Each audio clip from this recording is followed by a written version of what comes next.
अस्सलाम वालेकुम क्लास। आज हमारा लेक्चर नेक्स्ट चैप्टर की तरफ मूव हो रहा है फिजिक्स में, काइनेमैटिक्स। इससे पहले जो चैप्टर था वो हमारा मेजरमेंट पे था और आज हम काइनेमैटिक्स की तरफ मूव हो रहे हैं नेक्स्ट चैप्टर में। सबसे पहले तो हम डेफिनेशंस की तरफ मूव होते हैं कि काइनेमैटिक्स क्या होता है। It is the branch of physics, ये एक ब्रांच है फिजिक्स की which deal the description of the motion. देखें, वर्ल्ड में जितनी भी चीज़ें हैं वो दो कंडीशन में होती हैं, या तो होती हैं मोशन में या तो होती हैं रेस्ट में। मोशन की बात करें, मोशन का मतलब क्या है? मूवमेंट, हरकत में कोई भी चीज़ हो। तो हमारे पास जितनी चीज़ें होती हैं वो दो कंडीशन में होती हैं, या तो रेस्ट में होती हैं या तो मोशन में होती हैं। अगर कोई चीज़ रेस्ट से मोशन में जाती है, मोशन से रेस्ट में आती है, अपनी कंडीशन को भी वो चेंज कर सकते हैं। तो काइनेमैटिक्स जो टॉपिक है हमारा वो बेसिकली फिजिक्स की ब्रांच में है, जिसको हम मोशंस के बारे में पढ़ते हैं। कुछ मोशन ऐसे हैं जिनको फोर्स दी जाती है,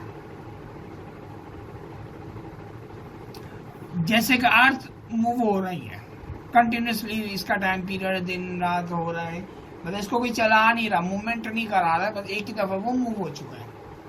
फैन है, तो जब तक फैन को एक्सटर्नल फोर्स ना लगाई जाए, फैन को चलाने के लिए अगर हम बटन ना खोलें तब तक के फैन मूव नहीं होगा। एक गाड़ी है, रोड पे खड़ी हुई है, 10 साल तक वो खड़ी रहेगी जब तक कि उसको हम मूव ना करें, वो वहीं पे मौजूद होगी। इसका मतलब ये है कुछ ऑब्जेक्ट्स ऐसे हैं जिनको एक्सटर्नल फोर्स ना दी जाए तब तक कि वो मूव नहीं होते। तो इन चीज़ों के बारे में पढ़ना, ऐसे ऑब्जेक्ट्स के बारे में पढ़ना काइनेमैटिक्स कहलाता है। अब आते हैं हम मोशन की तरफ। मोशन क्या होता है? कोई भी ऑब्जेक्ट अपनी स्टेट को चेंज करे। ये देखें, ये अभी रेस्ट में है, इसको मैंने मूव किया, पोजीशन चेंज हुई इसकी, रेस्ट से मोशन में आ गई। मोशन चाहे वो हॉरिजॉन्टल हो, चाहे वो वर्टिकल हो, चाहे वो सर्कल हो, किसी तरीके से आप मोशन हो सकता है, बस मूवमेंट होनी चाहिए उसके अंदर। तो ऐसी चीजों को हम क्या बोलते हैं? Motion. When a body change position, वही आपको बताई कि एक पेंसिल है, उसकी मैंने पोजीशन को चेंज कर लिया, चाहे यहाँ से यूं ही कर दूं, मूवमेंट हो गई ना, पोजीशन चेंज हो गई। जहाँ पोजीशन चेंज हुई वहाँ मोशन होगी। एक चीज यही पड़ी हुई रेस्ट, ये तो पोजीशन अपनी चेंज ही नहीं कर रही, तो वो तो स्टेट उसकी रेस्ट ही रहेगी। अब आइए एग्जाम्पल हम लेते हैं कि मोशन की एग्जाम्पल्स, जैसे कि सन है, फैन है, व्हील है, एक बंदा वॉक कर रहा है, तो ये सारी एग्जाम्पल्स आ गई मोशन की। टाइप्स की तरफ जाते हैं। हमारे पास मोशन की कुछ टाइप्स हैं। लीनियर और translatory motion, rotating motion, vibrating motion. अगर हम ट्रांसलेटरी मोशन की बात करें कि ट्रांसलेटरी मोशन क्या होता है? कोई भी चीज, कोई भी ऑब्जेक्ट, चाहे वो गाड़ी हो, चाहे बॉल हो, व्हाटएवर, कुछ भी हो, कोई भी ऑब्जेक्ट अगर स्ट्रेट मूव करे, स्ट्रेट, बिल्कुल स्ट्रेट पाथ की तरफ वो मूव कर रहे हैं, तो ऐसा मोशन ट्रांसलेटरी मोशन होता है, जिसको हम लीनियर भी मोशन कहते हैं। जैसे कि यहां पर एग्जाम्पल शो हुई है कि लीनियर मोशन की, अ बस is moving on the road, एक बस जो है मूव हो रही है रोड के ऊपर। A person is running on the ground.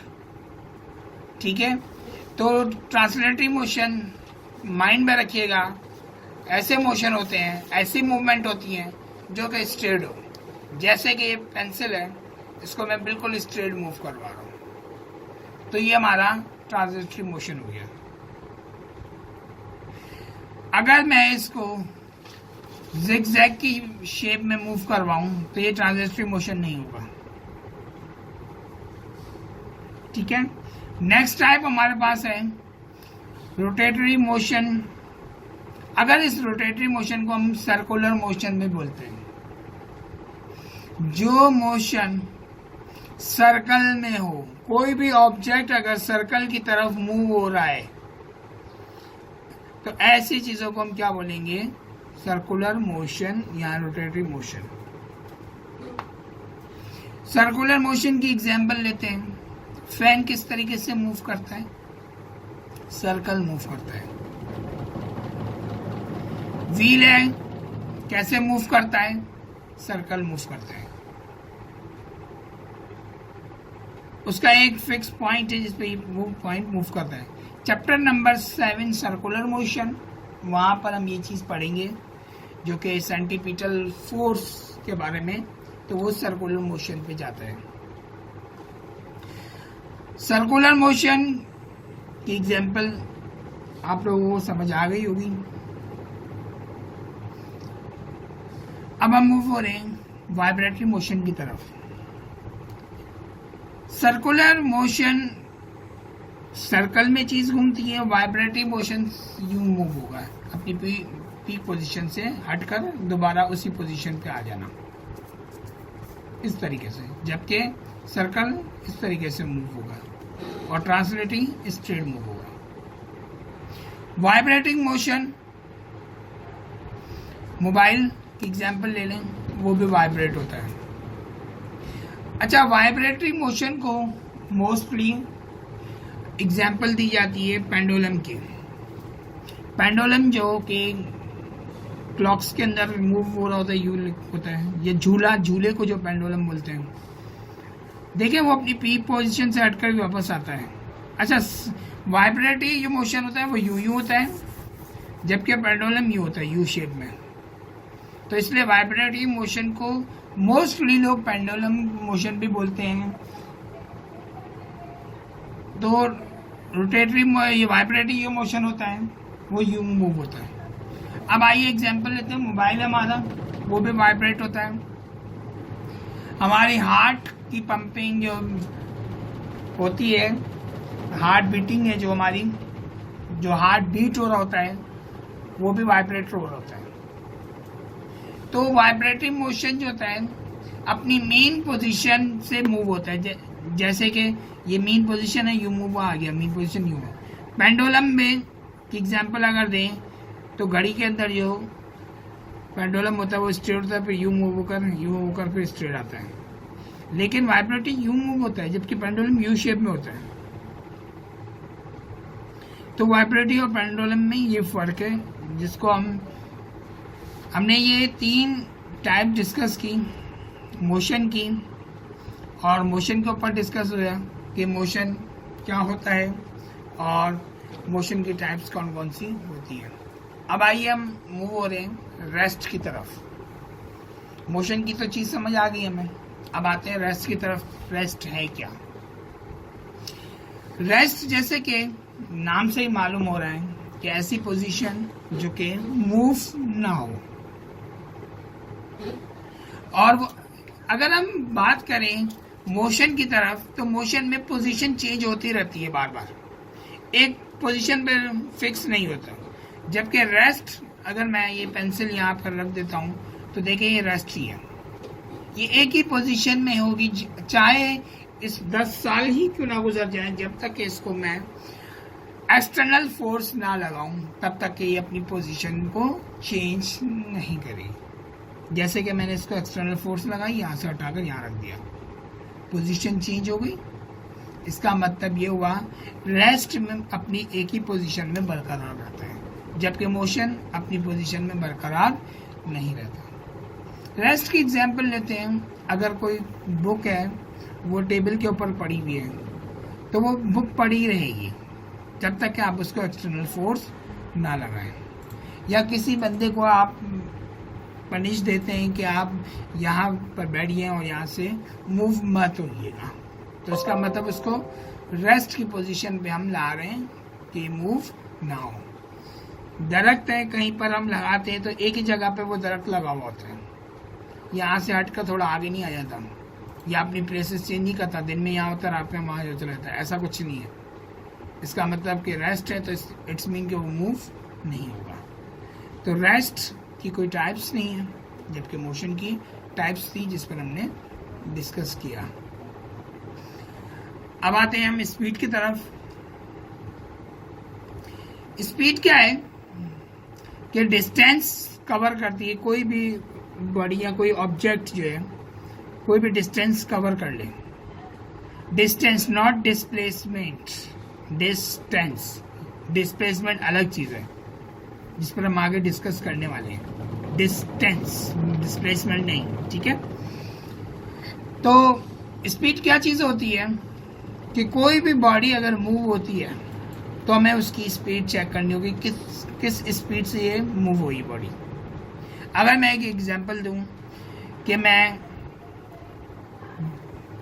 जौहर से नीपा की तरफ मूव हो रहा हूं,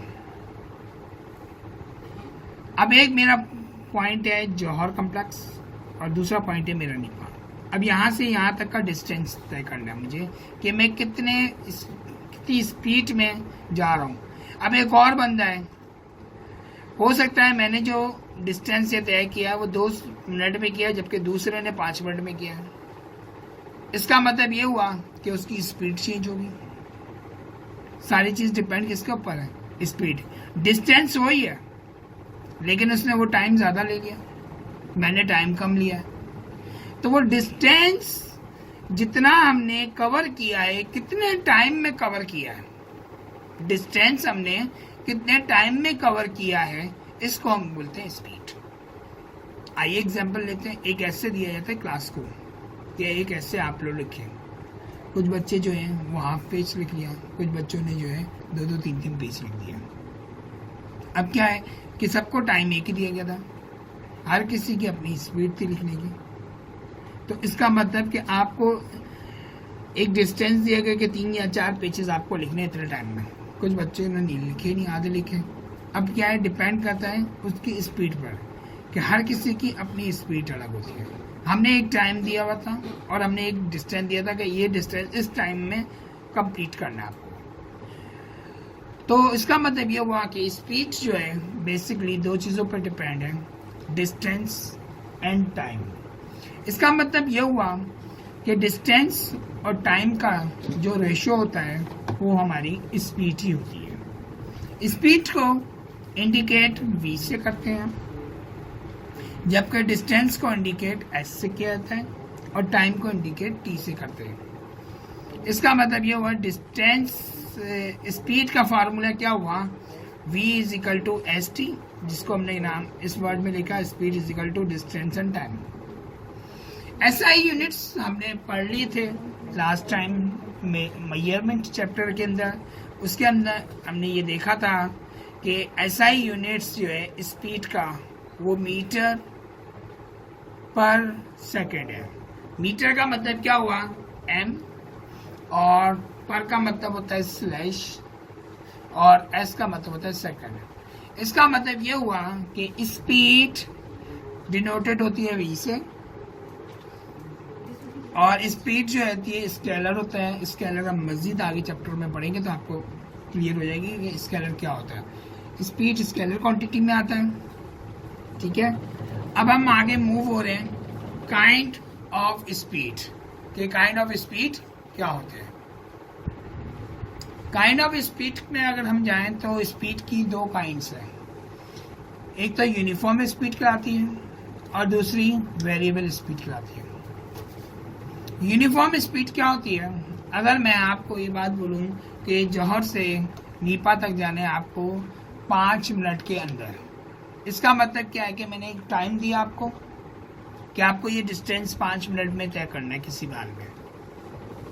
सही है, आपने वो डिस्टेंस 5 मिनट में तय कर लिया। इसका मतलब ये हुआ कि वो जो टाइम दिया हुआ था उस टाइम में अगर आपने डिस्टेंस कवर कर लिया या डिस्टेंस कवर हो गया जिस टाइम का दिया गया था, तो वो यूनिफॉर्म स्पीड खिलाई। अब एक टाइम दिया हुआ था, ठीक है, उस पर वो डिस्टेंस कवर नहीं हुआ, या तो टाइम कम था या डिस्टेंस ज़्यादा था या स्पीड कम थी जो डिस्टेंस तय कर रहा था, किसी में हो सकती है प्रॉब्लम्स। तो जहाँ पर जो टाइम दिया जाए उसमें डिस्टेंस कवर ना हो तो उसको हम बोलते हैं वेरिएबल स्पीड। तो uniform speed, variable speed cover हो गई। अच्छा, स्पीड जो होती है ना वो शॉर्टेस्ट डिस्टेंस। अब अगर मैं बात करूं स्पीड की कि सीधा सीधा एक बंदा जा रहा है जौहर कॉम्प्लेक्स से दीपा की तरफ, अगर वो यूं घूम फिर कर जाए तो टाइम तो ज़्यादा लगेगा ना, वो कोई दूसरा रूट इस्तेमाल कर ले, स्ट्रेट वाला ना करे। तो इसका मतलब क्या है कि आपको रूट को चेक करना है और स्ट्रेट वाला रूट इस्तेमाल करना है, तो आपका डिस्टेंस कवर हो जाएगा।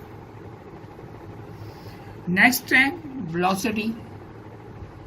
यहाँ पर प्रॉब्लम यह आती है कि स्पीड और वेलोसिटी दोनों ही एक जैसी होती है। अब यहाँ पर फर्क क्या है कि वो डिस्टेंस था या डिस्प्लेसमेंट का वर्ड यूज हो रहा है। अब यहाँ डिस्टेंस और डिस्प्लेसमेंट में क्या है फर्क, कि अगर हम बात करें डिस्टेंस जो होता है वो एक पर्टिकुलर डायरेक्शन में स्ट्रेट मूव कर रहे हैं, तय हो गया फासला। डिस्प्लेसमेंट का मतलब है आप बहुत लॉन्ग डिस्टेंस से वो फासला तय कर रहे हो, तो वो आपका डिस्प्लेसमेंट हो गया। डिस्प्लेसमेंट का मतलब क्या होता है कि एक स्ट्रेट मूवमेंट ना हो, अलग अलग रास्तों से आप मूव होकर एक पॉइंट पर पहुंचते हो, तो वो आप वेलोसिटी तय करते हो। लेकिन एक स्ट्रेट पॉइंट पर पहुंचोगे वो आपकी स्पीड होगी। अब आते हैं, बात करते हैं the rate of changing displacement. अगर हम बात करें the rate of changing displacement by body in unit time in particular direction, कोई भी आपको डायरेक्शन दी गई है कि आप उस डायरेक्शन में तय करें, वही बात थी जो पीछे वाली डेफिनेशन में हमने पढ़ी, सिर्फ दोनों में फर्क डिस्टेंस और डिस्प्लेसमेंट का है, बाकी बात वही है। वहाँ पे फार्मूला वही है जो ये फार्मूला है, v = s / t, वहाँ भी यही फार्मूला था। ये वेक्टर क्वांटिटी है, वो स्केलर क्वांटिटी में काउंट होता है, फार्मूला दोनों सेम है। तो ये वेक्टर क्वांटिटी है, वेक्टर की इंडिकेशन एरो हेड होता है और वो स्केलर क्वांटिटी है, दोनों का फार्मूला सेम है।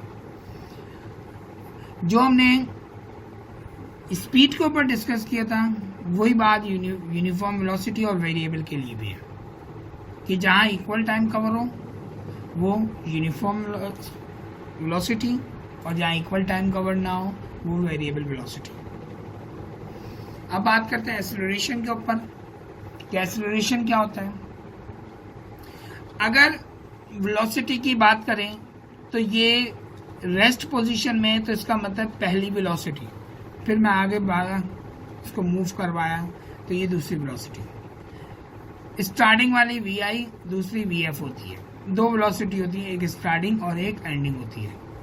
शुरू वाली vi इनिशियल वेलोसिटी और vf मतलब फाइनल वेलोसिटी, जो हम आगे न्यूमेरिकल्स में यूज करेंगे।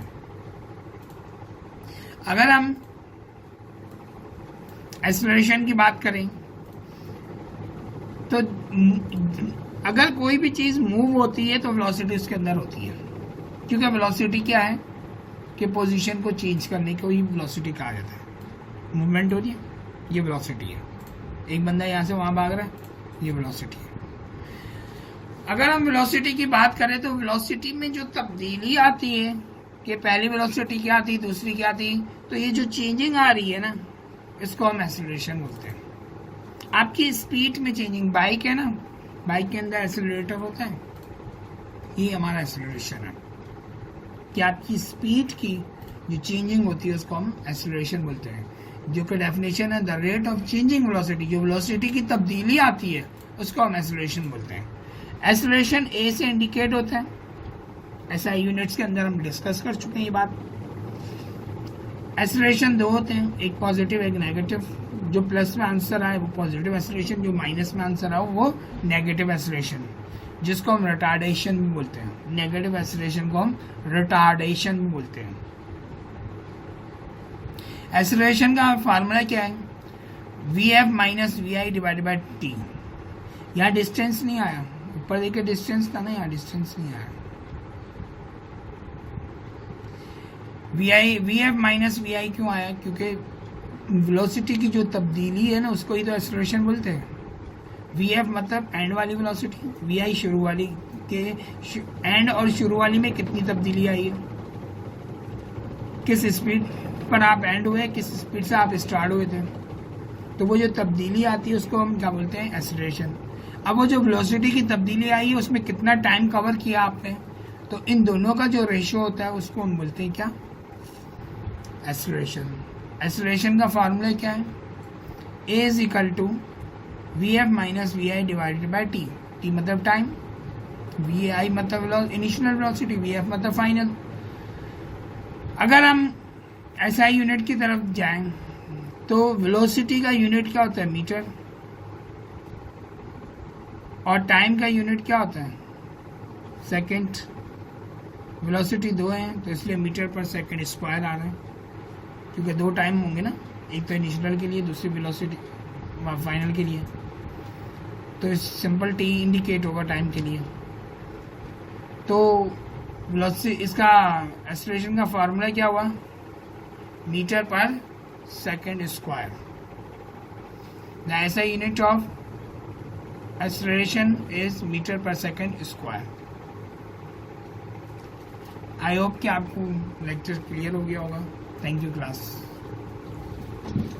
और आपको जो है ये क्वेश्चंस मिलेंगे व्हाट्सएप ग्रुप में, तो आप इसकी डेफिनेशन रजिस्टर पे लिख लीजिएगा।